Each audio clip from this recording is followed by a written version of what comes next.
అన్న బైరం మూవీ ఎలా అనిపించింది? బాగాలేదండి. సబ్జెక్ట్ బాగా ఏం సబ్జెక్ట్ అసలు? అదా మన పాత ఆవకాయ పక్కన పట్టుకొచ్చి కొత్త మామగారు ప్రజెంట్ చేద్దాం అనుకున్నారు. అది పాచిపోయి బెడ్స్ కొట్టేసి బాగుందన్న సార్ అది బాగుండొచ్చు, నాకు బాగా. సో నేను ఏ హీరోకి యాంటీ కాదు, ఏ సినిమాకి యాంటీ కాదు. సో సినిమా చూడడానికి వచ్చా. హిట్ అయితే 100 కోట్లు కొడితే చాలా హ్యాపీగా ఫీల్ అయ్యాడు. సో నన్ను అయితే డిసప్పాయింట్ చేసింది. ఇంకా బాగా తీసుకుంటే బాగుంది. Subject old subject. గుడిమాన్యుల కోసం మామని చెప్తాడు, మామన్ తర్వాత ఫ్రెండ్ అని చెప్తాడు, నాకు అడి చెప్తాడు. కామెడీ వెన్నెల కిషోర్ గారి కామెడీ ఆ టైంలో ఆ సిచ్యువేషన్స్ అక్కర్లేదు. ఎందుకంటే సినిమా ఒక ఫ్లోలో ఒక యాక్షన్ తో వెళ్తుంది.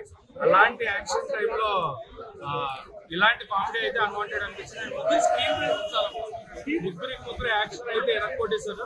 అండ్ సాయి శ్రీనివాస్ గారి పెర్ఫార్మెన్స్ నేను ఇప్పటిదాకా అయితే ఆయన ఈ రేంజ్ చూడాల.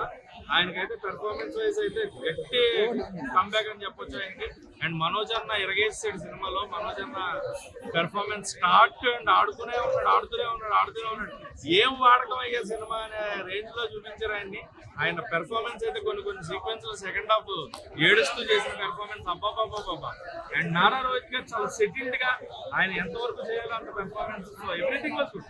సినిమాకి ఆ ముగ్గురిని హ్యాండిల్ చేసిన విధానానికి కనకమేళ్ళ గారికి హ్యాట్స్ ఆఫ్ చెప్పొచ్చు. మరి ఎమోషన్ వర్కౌట్ అవ్వలేదు. ముగ్గురు మధ్యన బాండింగ్ కానీ ఆ ఎమోషన్ కానీ ప్రాపర్ గా వర్కౌట్ అవ్వలేదు. స్క్రీన్ ప్లే కొంచెం స్ట్రాంగ్ గా పర్ఫెక్ట్ గా రాసుకుంటే చాలా బాగుంటుంది.